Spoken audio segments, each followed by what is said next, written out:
Good to go? Okay, good evening, everybody, and thank you so much for joining us for this very special program hosted by the Winnetka Public Library. My name is Betsy Griebenow. I work here in Adult Services, and I would like to give a big shout out to my colleague Erin Collins, who we just heard from, for co-hosting this with me and going on this adventure as we've worked over the last several months to put this together for you. Most importantly, of course, I would like to thank our guest, audiobook narrator Kimberly Farr, who is joining us from California. Hi, guys. Kimberly was born in Chicago, but she and I met purely by coincidence when we were both on vacation with our husbands in the south of France. It was a terrible time, wasn't it, Kimberly? It was horrible, but somebody had to go there. I heard somebody speaking English. I'm like, oh, where are you from? Well, as it turns out, after chatting a bit, I learned that her husband, John, like me, grew up in Park Ridge. Now, he graduated from Maine East, but then Maine South opened, and his brother directed the V show there, where a young Hillary Clinton was trying out her singing chops. I figured I'm going to just go ahead and ask, and sure enough, Kimberly graciously agreed to do a program for the library, so we're very appreciative. Before Kimberly became an audiobook narrator, she was an actor, including a guest starring role on Star Trek: The Next Generation.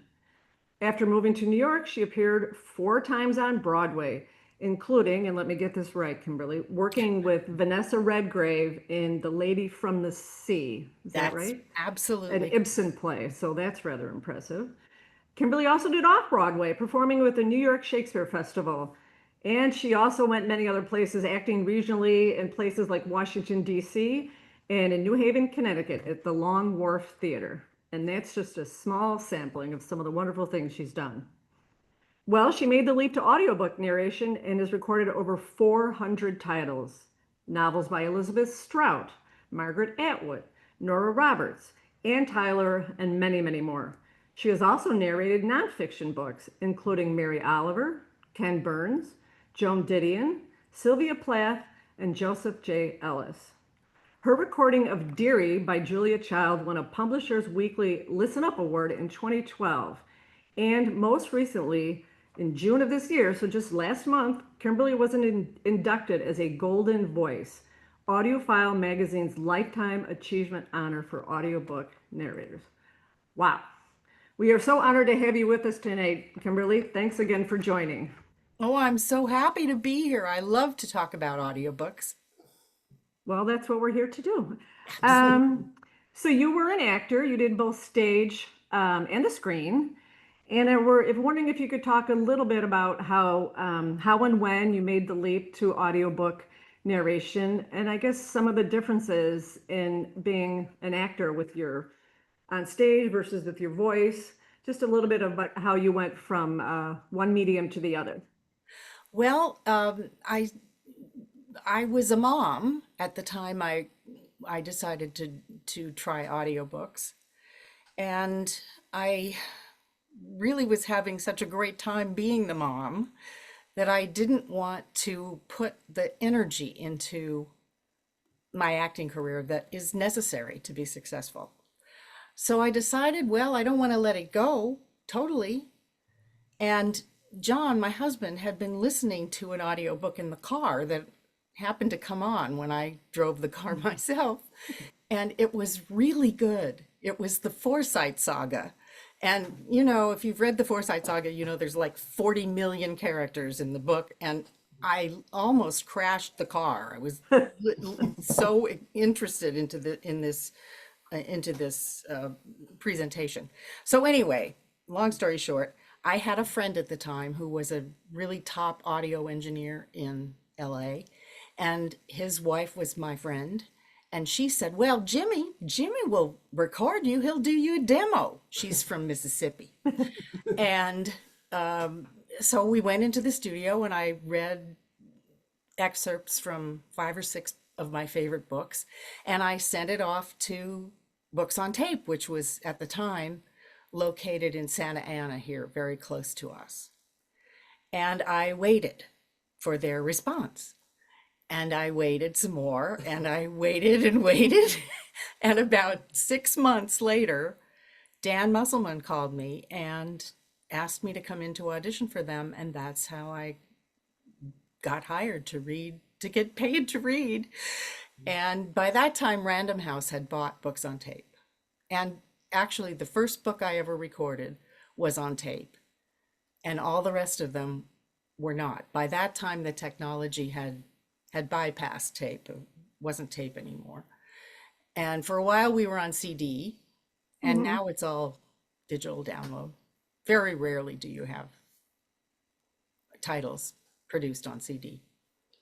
Do you, what was the first one you narrated actually on tape? The So you're, book was called Circle of Grace, and it was a lovely story, as I recall, that took place in North Carolina. And when I first figured out that it was in North Carolina, I thought, oh boy, I don't know if I can do a North Carolina accent. And Dan, who hired me to do the book, he said, if I wanted somebody who sounded like they were from North Carolina, I would have hired somebody from North Carolina. So he let me off the hook. that But was I nice of him. subsequently did learn how to do that. But I remember one scene in that book that was just horrifying. It was a scene between an Australian psychiatrist and a Southern belle from Atlanta, and I couldn't do it. It was just awful, and the director was really trying hard to help me, and I haven't had the courage to listen to that book You because haven't of gone that back. scene, because it was Wow. horrific. I mean, did you listen to Australian people speaking before you recorded it, kind of, or I Crocodile Dundee, was he around back then, or? Well, there was that guy that talked about shrimp on the Barbie, Oh, yeah. but Back then you couldn't go to YouTube. John just said back then you couldn't go to YouTube because there wasn't any No, YouTube then. no. Yeah, how were you going And to do it? well, there was in our library, our Los Angeles Public Library, which is so wonderful. There's a collection of tapes made by somebody who investigated dialects from all over the world. And I would go down to the library and take those tapes out and just listen to them, you know. That's how I learned to do dialects, which was Yeah, I mean, very fun. I think of Julia Child, my life in France, and just your pronunciation of the French words. I mean, just beautiful. You'd be, you know, going along, and then you have to say like a part of a food or whatever, and you just switch into that gorgeous, at least sounding to me, just gorgeous that it sounded like you were, you know, a native French speaker, like Julia became. Well, no, I'm not. And Betsy, when we were in France, I have high school French. I have schoolgirl French. But I must have been taught by somebody who had a really good accent because I'll say a sentence or two in French in France Uh-huh. and they go, oh, blah, blah, blah, blah, blah," because they think I can speak, but I really can't. And that was That's hard. The French words in that book were hard, I bet. especially when she does a lot of listing of dishes that she cooked at the same time. Yes. And it's Yeah. like a paragraph of French food. So that was hard. That was hard to do. I'm glad you liked it. Oh, yeah, it was I mean, that was such a neat story. There was so many things in that that was just amazing. We can maybe get into that later, but is there something or what really did something really surprise you about becoming a narrator versus being a screen actor or a stage actor? I mean, as far as, you know, your voice, I assume your throat must get tired. You're not physically doing things like you would be on a Broadway stage, but The what energy struck you? required is different. And the great thing about audiobooks is that it doesn't matter how you look. It literally doesn't matter. I mean, I have a friend who used to show up at the studio in her pajamas, and it's okay. And I can play all the parts. That's the best part. So I you bet really that don't is have fun. those limitations that you have Yeah. when your physical self is involved. Well, and Aaron and I mean, the growth has been explosive here at our library, and I'm sure all over, shout out for libraries. The digital downloads, and Oh Aaron and yeah. I, and she'll talk about that, you know, we're huge proponents of audiobooks. And I say to patrons who come into the library, if you're going on a plane, you can just put in your earbuds and tune out all the ambient noise and listen, and you don't have to have your eyes open. Or you can be sitting by a No. pool on vacation and you can still be reading a book, but you can relax your eyes. So we're huge proponents of audiobooks, and the numbers just keep going up, up, up as far as people downloading, because it's such a wonderful way to put it on your device and away you go. And you don't have to be connected to Wi-Fi, and you don't have to carry a heavy book. So Well, I assume you, I think one of the great things about audiobooks is that um, it it demands different things from the listener. As you said, you can close your eyes, you can be anywhere in the world and hear the book, and the book speaks to you. And I don't mean that in a literal sense. I mean that the actor's job is to make those characters live for the listener. And so the listener doesn't have to imagine the characters on their own. They get it just given to them. And that's kind of neat. And it's also, I've seen mediocre books become great books in mhm. audio presentation. Well, and a couple of years or so ago, I listened to Brandy Carlisle's biography, Broken Horses. Mm, And I was listening, and then in between each chapter, she sings a song, which I didn't know when I started it. And I've said to people, that's right there's a reason to use an audiobook version, because she would tell you about the writing of the song and why it was so meaningful, and then she would sing the song, and then you'd go on to the next chapter. So there's things like that you can only get with an audiobook. you might enjoy then Judy Collins' autobiography. Oh, okay. She sings on that too. It's Recommendation for everyone. amazing. Thank you for your reader's And advisory, Kimberly. I think the name of that book is Sweet Judy Blue Eyes, but I could be wrong. And that was the name of the song by Crosby, Stills and Yes. Nash. Yeah. And she narrates the book and she also sings. It's Okay. gorgeous. All right, Erin, do you want to take off with some of the Uh, questions you had come up with? Absolutely, I am ready. Um, and now, as Betsy kind of mentioned, we both always have an audiobook on hand at all times.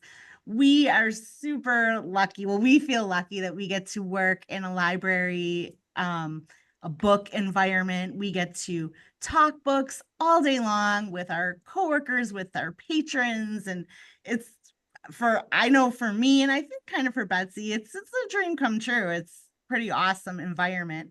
Um, and we all talk books, we all talk audiobooks. We even call it listening with our ears. I know us and our colleagues, we talk about it all the time. And so I'm wondering for you, Kimberly, for your job, if you're able to describe your job as an audiobook narrator to us, like maybe day in the life, or you know what it Dream come true for you entails. too. Oh, John just said it's a dream come true for me to be in this job.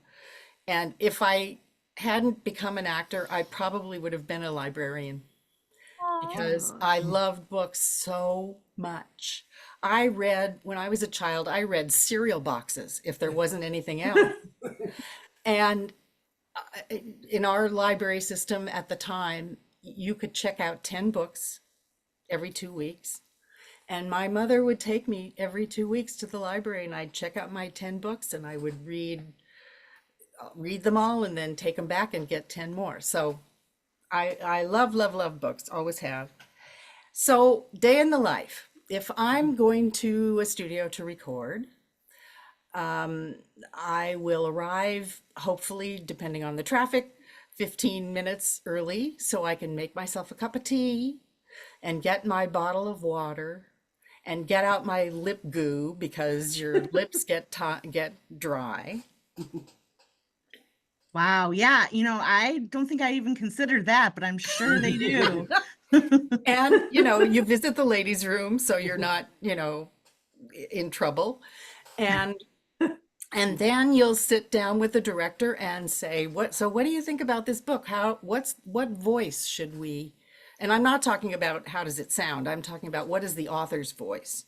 what is the attack going to be? And we'll maybe talk about that for a while. It might be murky. I mean, she or he may have a different opinion about that than I do.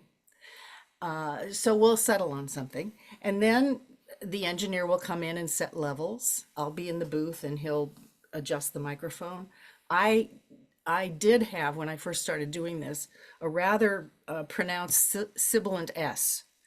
And they would have to put, you know, what do you call those things? Screens over the mic to do away with that. And now things are just so sophisticated that, you know, you could probably have a lisp and they could get rid of it. But Wow. back in the day, you know, they had to make adjustments for those sort of things. So the engineer will come in and he'll set up the microphone and we'll do a test run. They'll set levels. They'll say, is there any screaming in this book?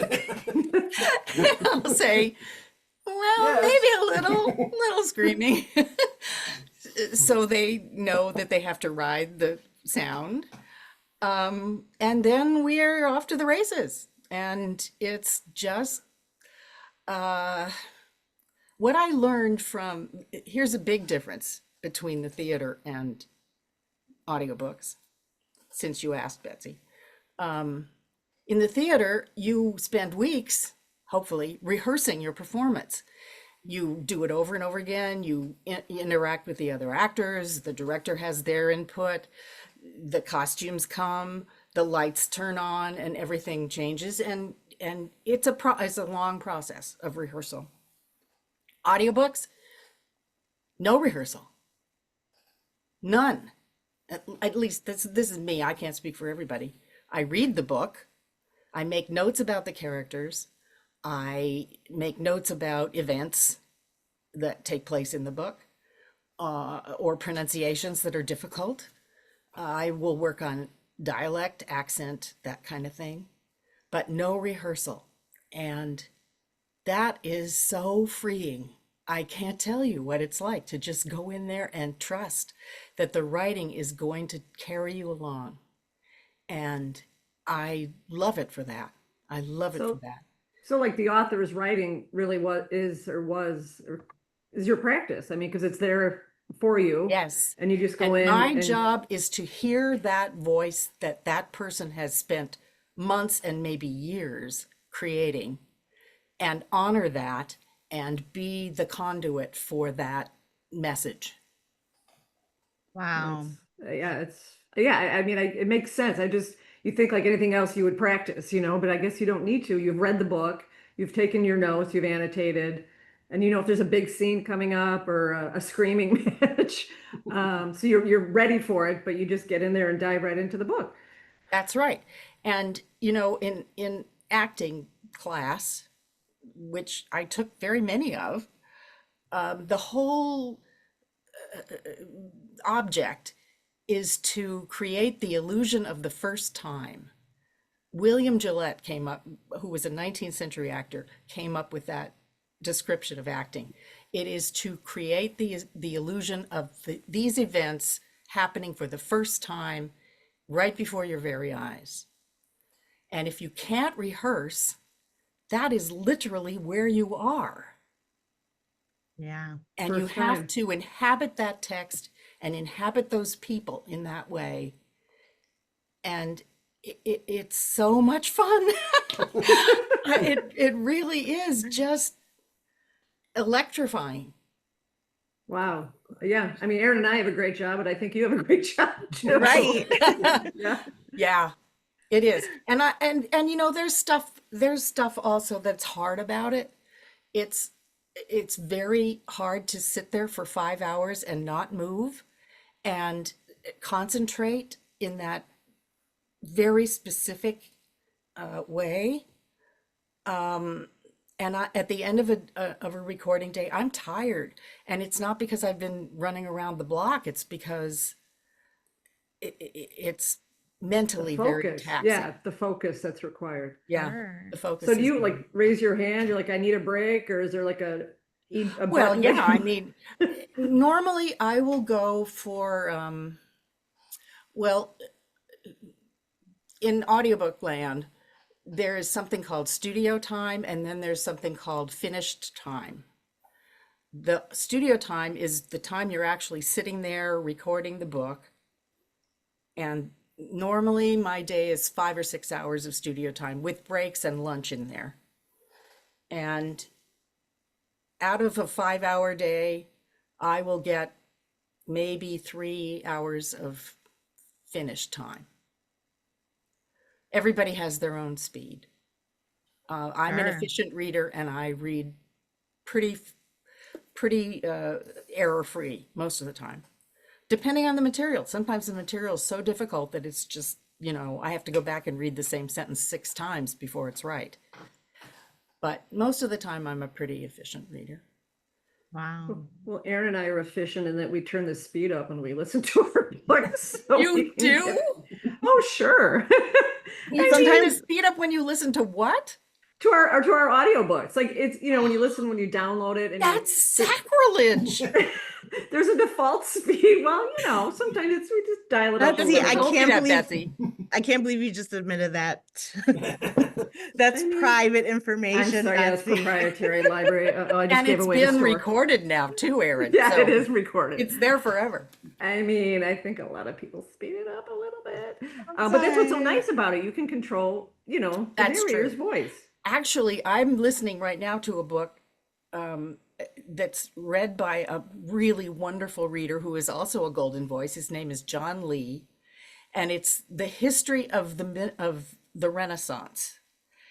And it's not just the Renaissance that we know about, the history of the Western world. It includes China and Indonesia and South America and Japan, and it's full of names and places that are completely unfamiliar to me.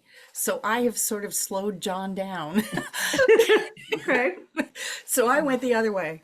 That's right. I mean, I've Sometimes- done that with heavy Irish brogues or whatever. I slow it down, I mean, it's kind of like when you're reading a book with your eyes and it's a lot of technical, whatever. All right, I can skip over a few sentences or a few paragraphs. Or Still being in good a read. real book, you can go back and say, "Oh, what didn't they just call her Yeah. Clotilde?" Yeah, Oh, it's just a that's- different experience.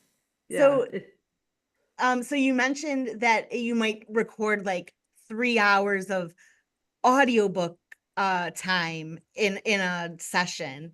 We're very curious, like how long might it take to record an average novel, like an average length novel? Do you have any idea when you sign up for such a project, how long it might take? Like as far as Yes. weeks or months or so? The producers are they have a formula which I am really not privy to. They can take the word count in a book and have a pretty accurate estimate of how long it's going to take to record it, because they have to book their studio time too. It's not a Sure. mystery.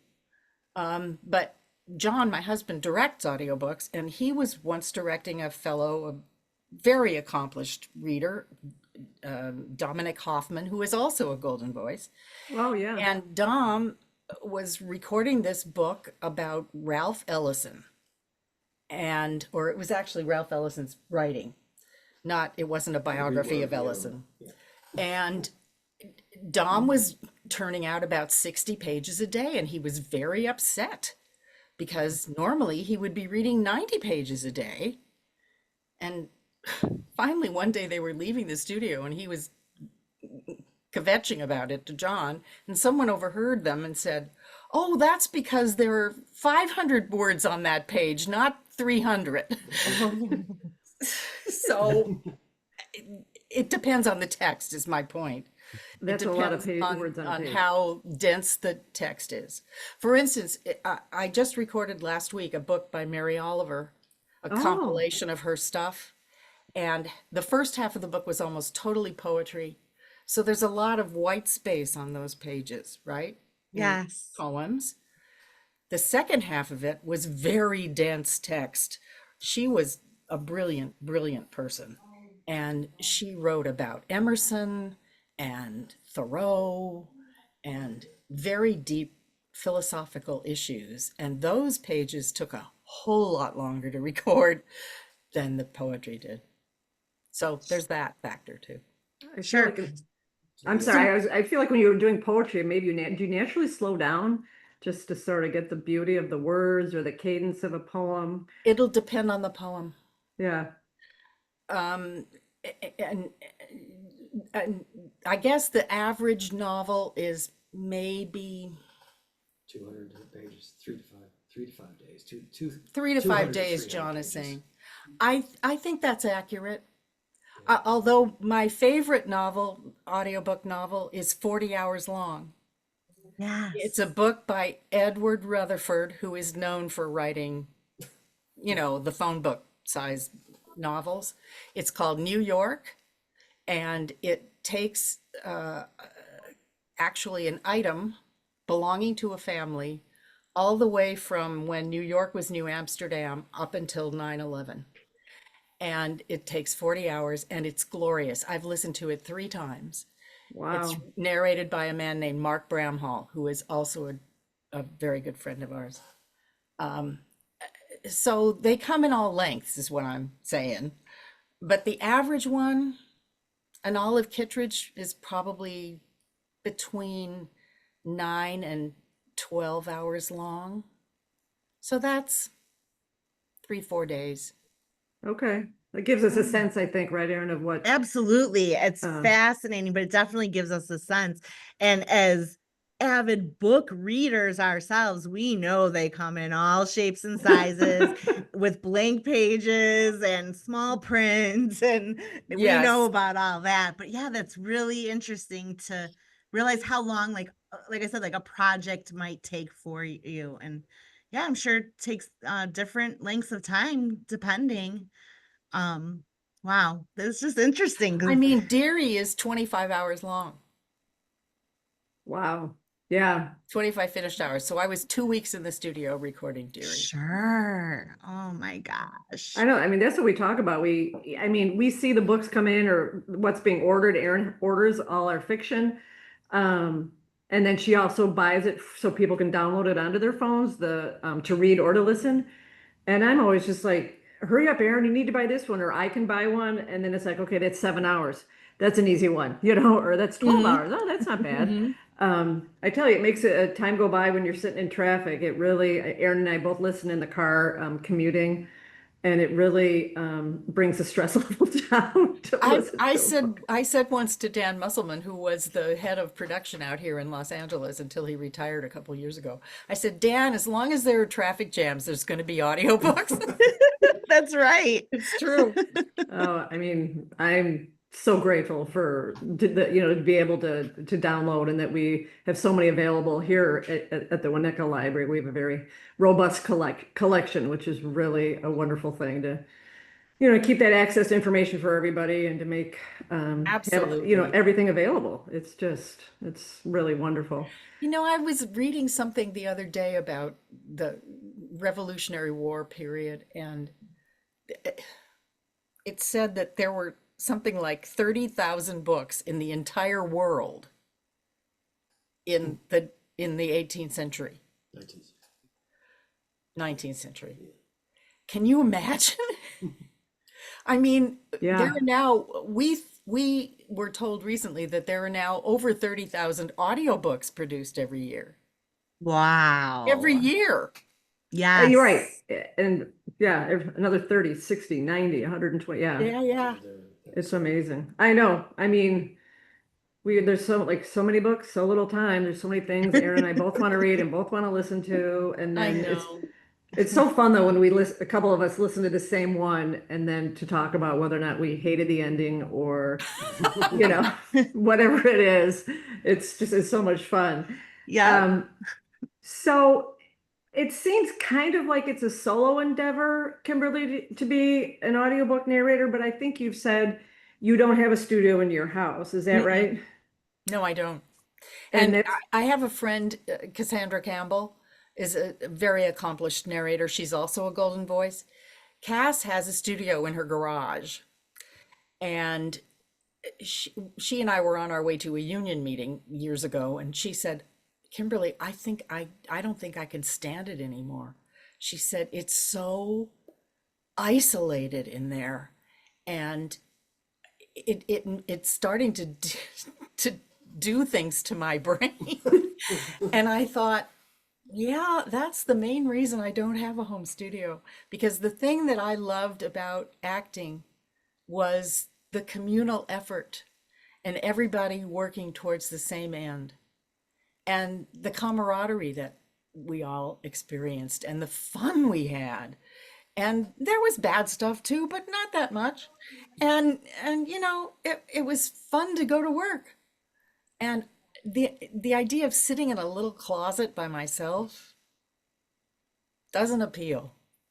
Yeah, I get it. So you go to a studio, and so how many people would be typically, like, you're there, the director, like a sound engineer? Or Yeah. how many people would be there while you're? Nowadays, that's it. Okay. Back in the day at Random House, before the pandemic, all the recordings were done on site. And there were 10 studios there, which meant at least 20 people working on various projects. And then their regular staff, which was, I guess, about 8 people.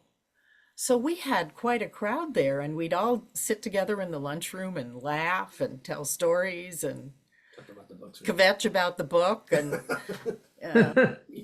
it was great. But the pandemic, unfortunately, changed that, and that's all. Yeah. But Well- at least I still have my director and my engineer. I hear John in the background, your husband, chuckling. Betsy and Aaron, you just froze. Oh, There you go. Okay. You're back. I hear John in the background, your husband, laughing. Yes, here it says your internet connection is unstable. Uh-oh. it's okay. Little do they know about instability. Have you and John worked together? We You've been have. the We're director going to of- be working together in August. The first time we worked together, we had been married for 40 years. Yeah. If not 40, then close to 40 years. And I found myself thinking, I'm scared of this.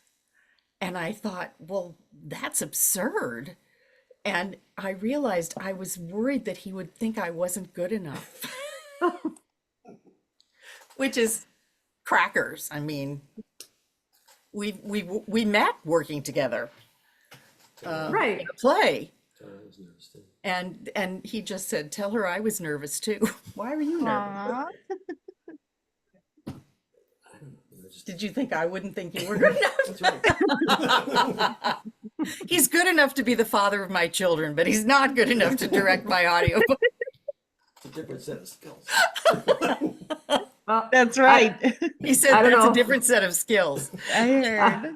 I don't know if my husband's listening. I think he might be at home, but we used to ride the train together to downtown Chicago. Well, we attempted to ride the train together, but we had such different styles. You know, he would want to get there way before, and I'm running up as the train is pulling into the station. And then we'd get downtown, and he'd go to the corner, and I'm cutting in front of taxis to shorten my walk to my office. So, you know. So are you telling me that you don't commute together anymore? No. I drive in the car and I listen to my audiobooks, and he's got an office in the house. So it's good. It's all good. Okay. So it all worked out for the best. It really did. But anyway, when we did finally work together, it was great.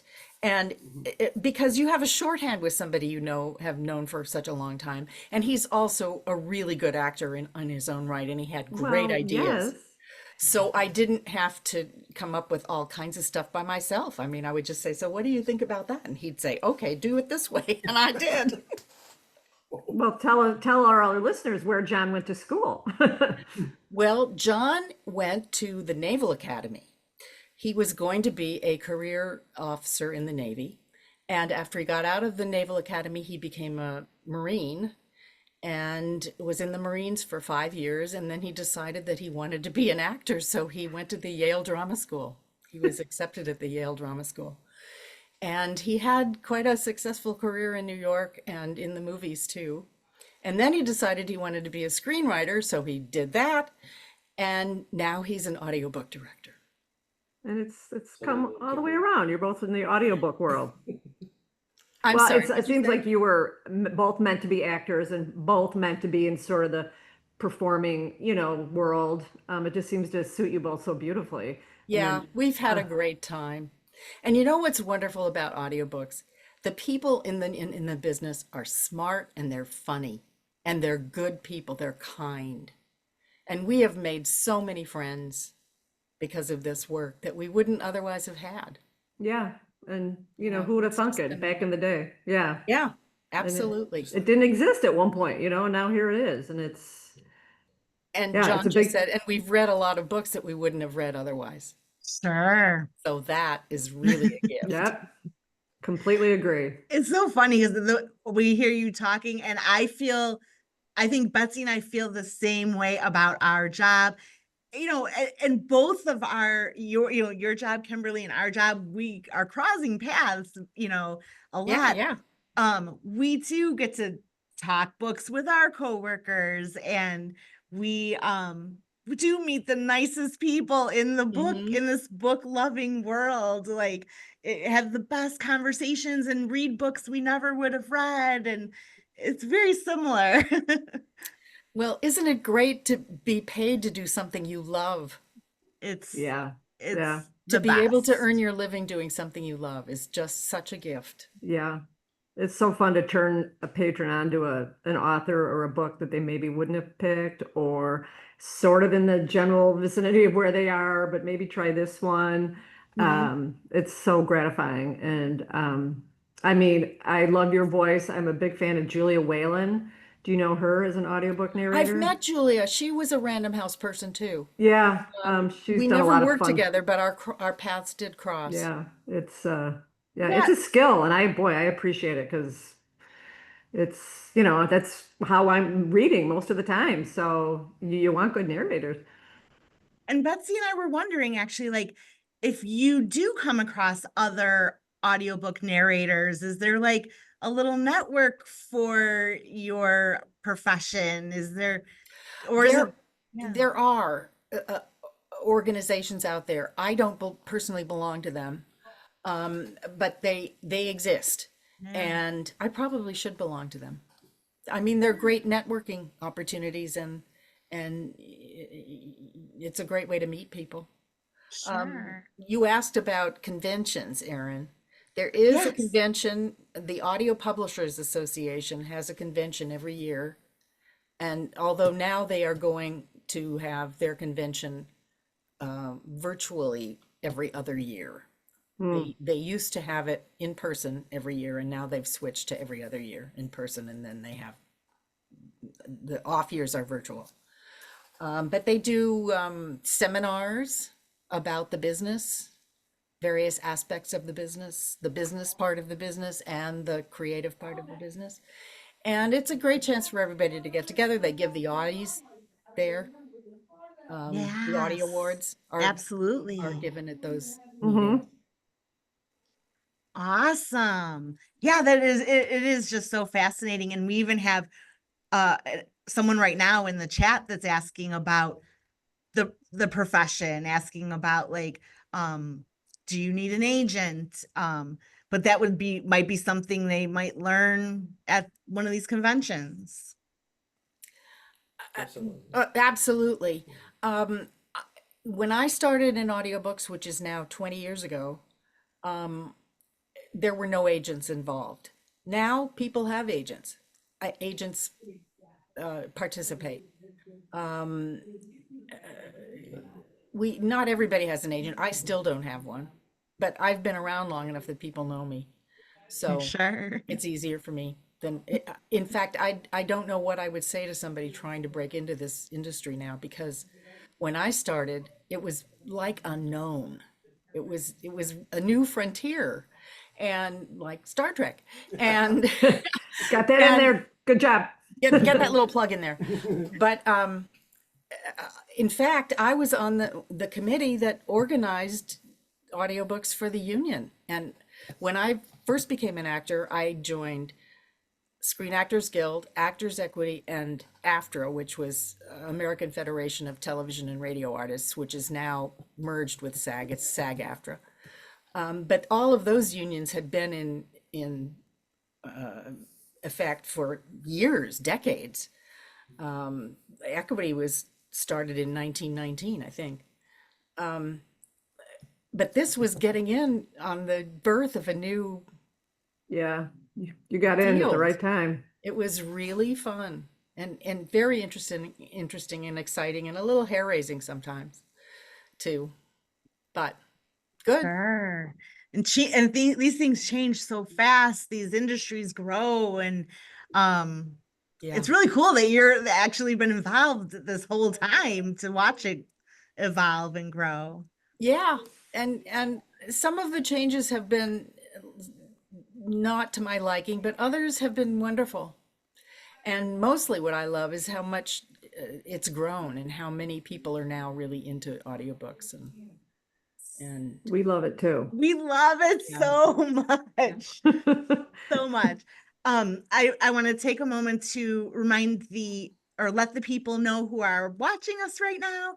Please put any questions you have for Kimberly in the chat or Q&A, and we'll try to get to those.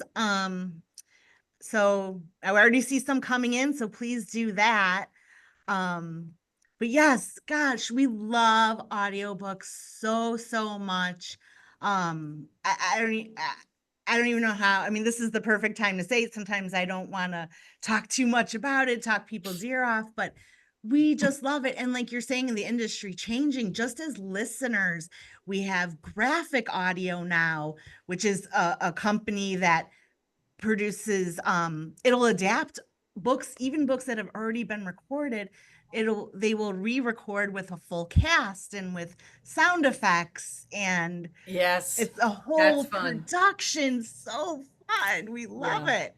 And I then- just recorded a couple of weeks ago a graphic novel. Go figure. Okay. I mean, wouldn't you think that's kind of an oxymoron? Yes. So there's that happening as well. Cool. That's wild. That must be, does it feel different for you, or did you start it yet? I'm sorry, what'd you say, Erin? Did you start that project yet? It's done. It's in the can. And did it feel like different for you, like being that it's It felt different only insofar as it was more like acting in a play than it was reading a text, okay. because I played 3 or 4 different characters and they had scenes that appeared in the graphic novel, and it was very different than a regular audiobook narration. Do you like when you're part of a big team, like in Lincoln and the Bardo, or Lincoln and the Bardo is so interesting because Kelly, my friend Kelly Gilday, directed and produced that book. And it was her idea to have every single character have a different voice. So there are 166 voices on that recording. We all recorded with her in the studio, but nobody else. And when the book was finally published and we got to listen to it, I listened to it and I thought, this is like looking at your high school yearbook because you're thinking, is that Joe?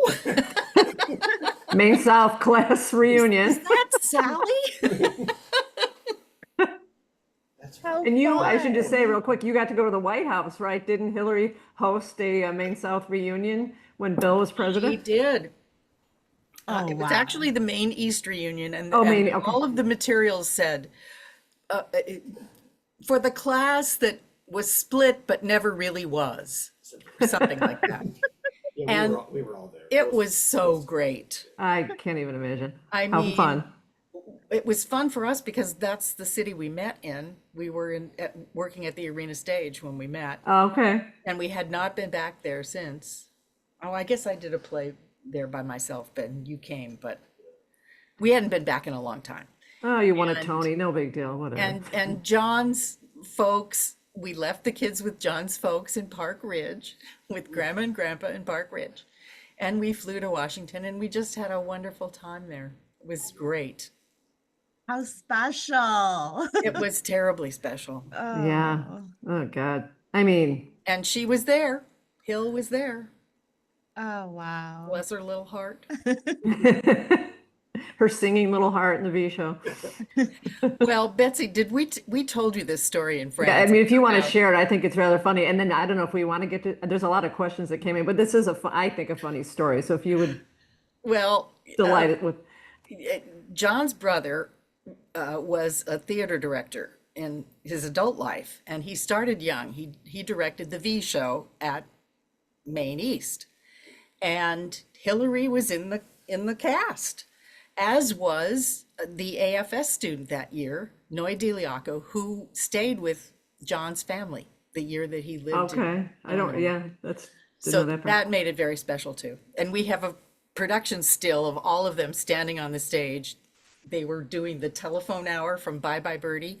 And there's Hillary with her phone in her hand, and there's Noy with his phone in his hand. Everybody's got their phone. Anyway, after the reunion, Hillary's book, I think it was It Takes a Village, came out. And she had a speaking engagement here in Los Angeles, and we decided to go hear her speak. So we went and heard her talk, and she was in a reception line afterwards. So we went through the reception line, we introduced ourselves and said, we were at the reunion in Washington. Thank you so much for hosting it. It was wonderful. And then we mentioned the V show. And Hillary said, do you know that somebody in charge over there told me not to sing? And we went, oh, that's terrible. I can't And imagine then anyone doing we that. walked on, and then John turns to me and he says, Chuck is the one who told her not to sing. Still salty after all That these was years. his brother, Chuck. Yeah, she's still salty about it. I know, Oh. poor Hillary, she's still hurt. I think she's all right. Oh, that's outstanding. Hilarious. Yes. Oh, thank you for that wonderful Yes, story. thank you.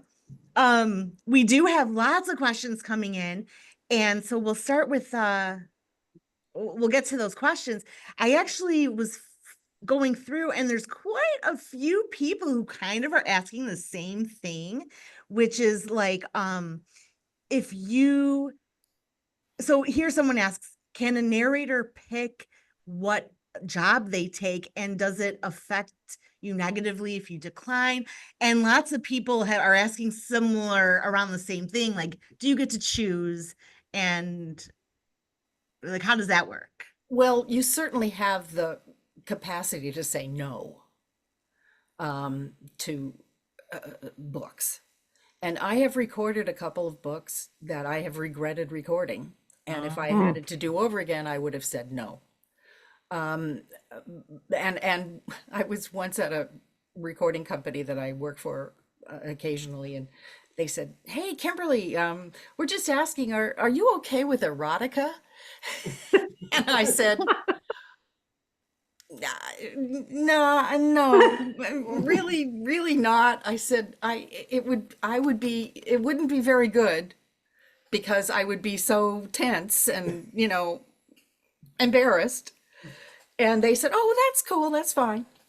And then later on, I was talking to a pal of mine who's a director, and she directed all of the 50 Shades of Grey audiobooks. And I said to her, Kathy, how did you stand that? She said, oh, Kimberly, after about 45 minutes, it just sounds like a car manual. I thought, well, that's one way of putting it. Oh my gosh. Oh, We don't get to pick. But we don't get to pick our projects. We hope that we get projects that are wonderful, and I've been lucky. I've been able to record so many different kinds of books. I've done nonfiction, I've done fiction, I've done historical fiction, literary fiction, poetry, all of it. And I've been lucky that way, because some people, we have a friend who's a wonderful narrator, and he has the ability to make the most boring book sound like Gone with the Wind. And so that poor man is hired over and over and over again to record these horrible books, like, Poor guy. how to save on your taxes. Poor man. Well, Someone's there you got to are. do it, and if that's his talent. Well, he's made a very lucrative career out of it, but Oh, wow. We will now get to chapter 582 on your yes, taxes. and how to save on your taxes. Well, here's I think a really good question. And you'll know why. So they say, I've never listened to an audiobook. And they say, but I love to read. So my question may sound quite naive, but I think it's fabulous. If you've never listened to one, Oh, you have such a treat ahead of you. yes, and we're here to answer these questions. So the question is, do you use different voices for different characters? Yes. That's really the major fun of it, is giving each character a voice. And I love doing accents. Interestingly enough, Elizabeth Strout, whose work I revere, a lot of her stories take place in Maine. And she specified that she did not want to hear a Maine accent. Wow. None of the characters were to have a Maine accent. Even Olive. Even Olive doesn't have a Maine accent. So that's interesting. That was very interesting to me. I would have gone for it, but she said no. Huh. Do you know why she didn't like? She was afraid it would be too Fargo-esque, like the taking it too far with like a Minnesota. I don't know. They made a television movie out of Olive Kitteridge, and maybe she didn't like hearing it that way. I know Frances McDormand went there, with Right. the down east accent with, but I don't know. And the other thing about characterization is that every character has its own voice because you have to inhabit that person, and no two people sound alike, do they? So, No. um, And I would just like to agree with you where you said that is the fun part. And I will agree that it is the fun part of listening to an audiobook is to Yeah. hear one voice actor portray different voices and different characters. It is so much fun. This is a huge reason why we love audiobooks. Yeah, if I can jump in real quick, I think of Remarkably Bright Creatures, and Marcellus the octopus. He's so arrogant. His voice in the book, in the audiobook, because he has such dislike for human beings, and the children leave their fingerprints all over the his tank, and he wants to get out. But he's so imperious, and it's so good. I mean, what's it's the name just of the book? Remarkably Bright Creatures by Shelby That's Van making me Pelt. want to listen to it. Yes. Oh, it's a it was a wonderful great audiobook. listen. Yeah. I'm gonna tell you a story about a friend of mine, Johnny Rubenstein. I've known John since we were in college together, and he is a wonderful actor. I'm sure you know who he is.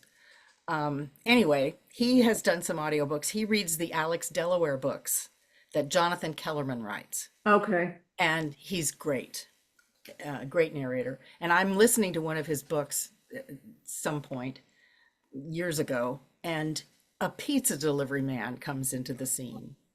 And this character has one line. And John read that one line so brilliantly that I could see that guy in one sentence. And, that's what we're all trying to do. Yes. I would think that is the goal. And wow, so much talent to pull that off. It's just Yeah. wonderful. Absolutely. It's so great when you hear a line and you're like, oh my God. Like you can't believe it was written that well and it was delivered that well. Or when you laugh out loud, Carl Hyacin or something, and you're like, that is just so good. It's just Yes. when it moves you from like in the middle to over here, over there, you're crying or laughing. Oh, it's amazing. So here's a interesting question, I think, that we haven't really covered. When you are narrating a book, do you have the actual book in front of you, or is the book like projected on a screen, or how does that work? Well, when I started, all the scripts were printed, and you can imagine how many trees died. Oh, I yeah. still have piles of scratch paper in my house that are old scripts from, you know, way back when. Now everything is on an iPad.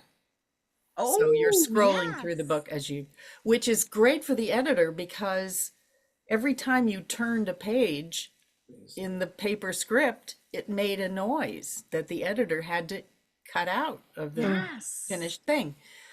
The thing I miss about paper scripts is that I used to write notes on them. I'd say, she's scared when she says this, or you say creme de la creme like this. And I can't do that on the iPad because the iPad is provided by the studio and it's not my personal iPad, so I can't write notes on it. So that's Yeah. too bad. So what do you do instead? I mean, do you have a I have a replacement? notebook that I write notes in and with page numbers and references and stuff like that. Sure. Oh yeah, that would be hard. To not have those notes. And that was another question actually, like how do you make notes or tell yourself it's a different character speaking or whatnot? And I wonder, so do you have your own notes on the side while Mhm. you have the iPad? When I read my script, when I read the book for the first time, uh, whenever a new person appears, I make a note of the page they appear on the first time. And then I start making notes about everything they say about themselves and everything that anybody else says about them, including the author. And then I start trying to determine where that person lives in their head and where they're coming from. And that's how I create the character. Wow, that's pretty detailed. It's more detailed than I imagined. Well, as I said earlier, I have been blessed to work with such great writers, and the work is there. It's not like I have to make it up. All I Right. have to do is listen to it, is listen to the music of the text and hear what the author is trying to convey. Wow. Well, But but you that said, is still a special talent to tap into that and then translate that and convey that. That's pretty amazing. so you mentioned, Kimberly, there's a few books you wish you maybe in retrospect hadn't recorded. So you're in the middle of a book and you're like, I do not care for this, but you just have to plow through, right? You can't just say, no, I don't want to record this when you're a third or halfway. You realize it's I, just not. I think that when I accept a job, I, in essence, promise to do the best work I'm capable of doing. And I've read a couple of books, unfortunately, that were in the service of things that I regretted later supporting Mm, because I used my ability to further this point of view, and I regretted it. But once you're in it, you're in it.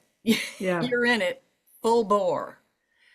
And that's the contract. At least to me, that's the contract. right. Sure. Well, here someone asks, how do you make a correction if you have made an error in the narration? Like, can you just Oh yell God, like I make cut? so many mistakes. Forget about it. You just, you know, that's when the editor is your friend. Yeah. Because and sometimes it obviously every time you make a mistake, you just go back and fix it. Um, and there is a process at the after the whole thing is edited together called pickups in case you've misread the sentence or you've mispronounced something and it's a big deal. You go back into the studio and you pick them up. You you fix them. But as you're recording, you did something wrong, you go back to a place where the editor can cut in. Oh, John just reminded me that when Yeah. you're recording, um, supposing you have a sentence that has three clauses in it separated by colons and semicolons and commas and everything, you have to go back to a place in that sentence where the editor can cut back in, can cut you back in. Oh, Many times I'll yes. just read the whole sentence again because it doesn't take that much time and you get a better final result if you do that. If John Sure. is directing, how does he get, I guess, your attention? Like if he wants you, or is the director talk much or communicate or signal to the reader, or just lets you kind of go along? Well, I think as a rule, audiobook directors don't interrupt unless you have made a mistake or you have misconstrued the sentence and it's just not going to fly the way you read it.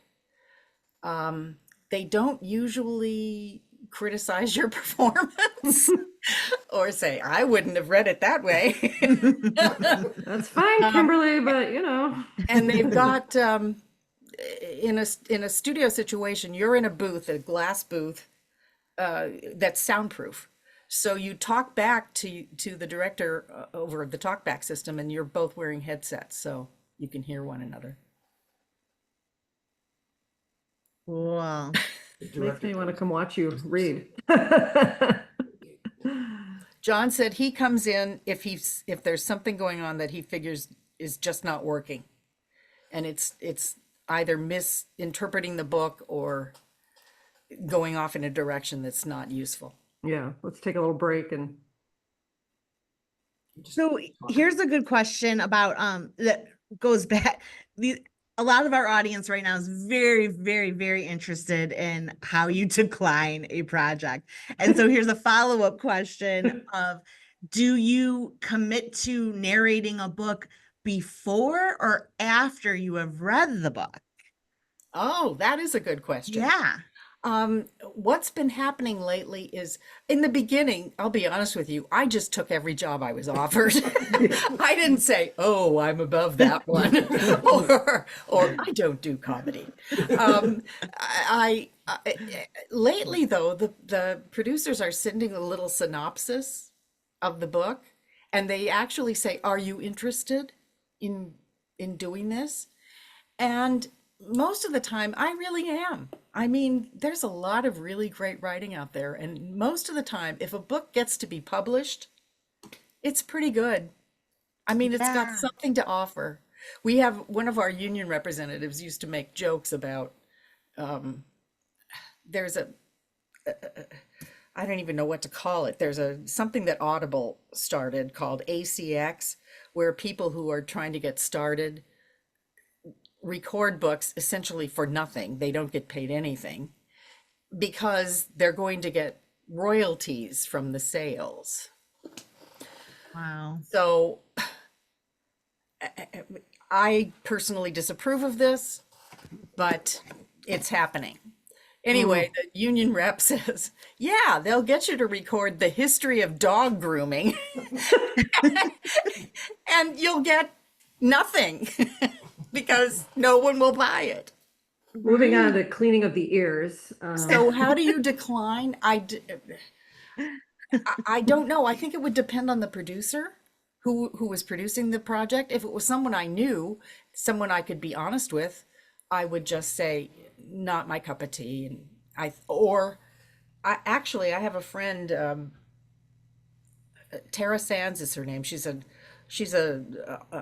game voice. She makes a lot of money voicing video games.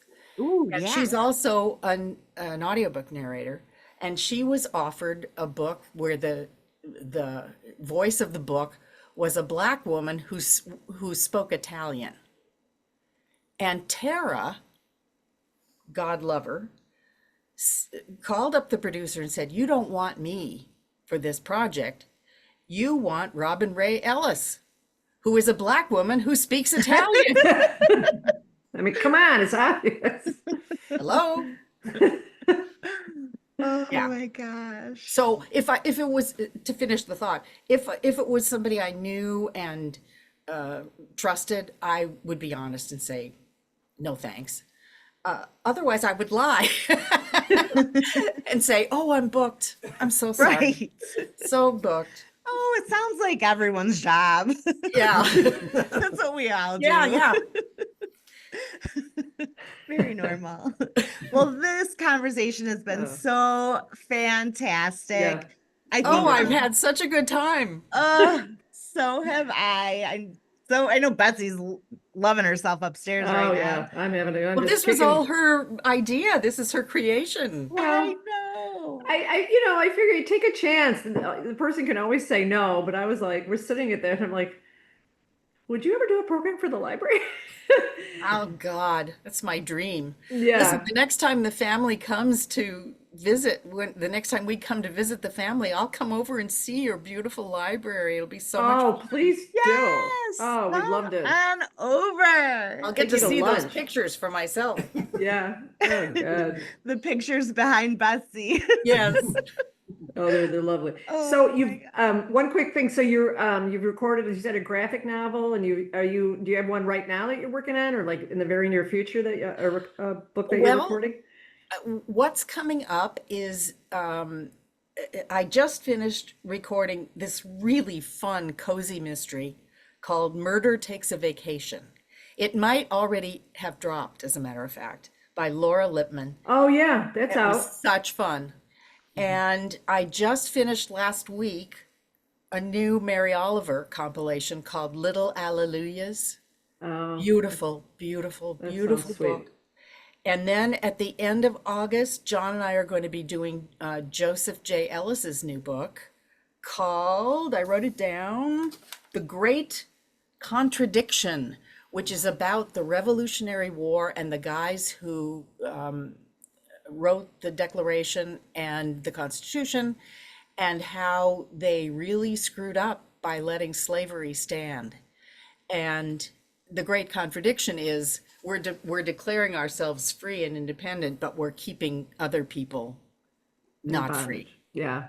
So So look, I I haven't mean, read that yet. I'm really So, excited to read Do that. you know, is that one nonfiction or is It it is nonfiction. Okay. So- And Interesting. then after that, I'm doing the collected letters of John Updike, Ooh. which okay. I believe is probably going to be read. The bulk of it will be read by a male reader, but I'm going to be reading the notes and the introduction or something. I've forgotten now, but So that's coming up.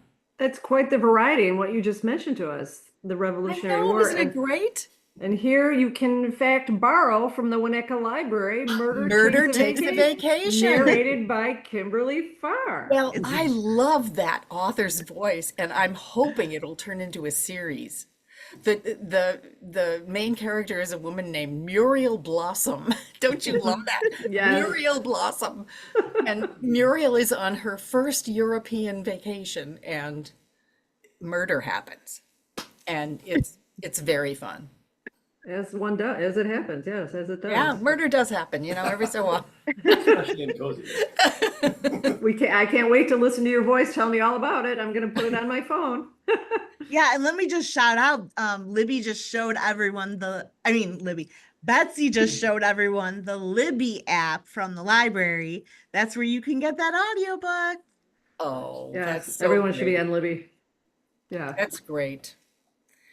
Well, sweeties, it's been such a great time. Oh, thank you so much, Kimberly, Yes. for talking with us. Thank you, Betsy, for talking Kimberly into talking with us. So This has glad been we- so awesome. It didn't Happened to be take in much this- effort. Yeah, same place at the same time in that little cafe.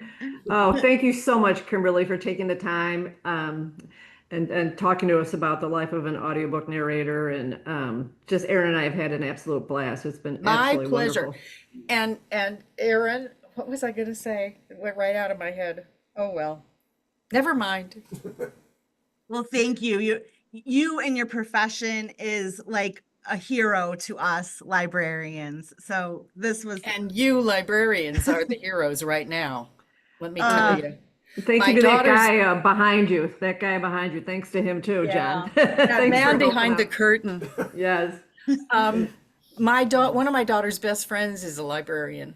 And, you guys really are heroes. The library is a place where people not only read, but they gather. You provide computers and Yes. help and reference and all of it. And Yes. I remember what I was going to say. The programs you talked about, Aaron, that you're going to be doing, they sound really great. They are. They are. We really have so much fun around here. It's not all just books. We have fun talking all kinds of topics, and we have great programs all the Yes, time. we have a So really thank great. you for It sure noticing. sounds like it. We do. Well, thank you so much, both of you. And I'm going to sign off. I'm going to say goodnight to everybody. Good night, Thank you, good night, everyone, good for night, joining. Betsy. Thanks, Kimberly. Good night. Good night. Bye.